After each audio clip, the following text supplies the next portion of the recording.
यसपालि dragon fruit चाहिँ अलिअलि फलाएको छ। यो फेरि अगाडिको भिडियोमा चाहिँ मैले तीनटा लिएर आएको थिएँ। तीनटा चाहिँ यत्रो भएको छ। एउटा चाहिँ अलि ठुलो छ यो, अनि अर्को यहाँ चाहिँ अलिक सानो सप्रेन, अनि अरू यहाँ फुल्दैछ। अनि यो हिजो फुलेको थियो उइलिसक्यो, अनि यहाँ त तल छ।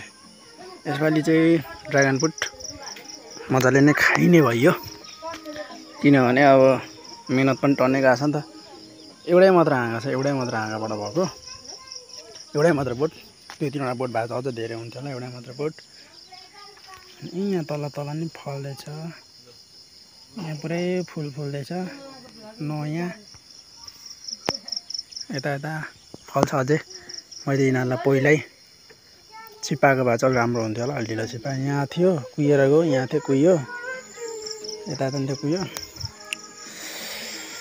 यसपालि चाहिँ मजाले खानु पाइयो, खानु पाइने भयो, चोरिदिएन भने।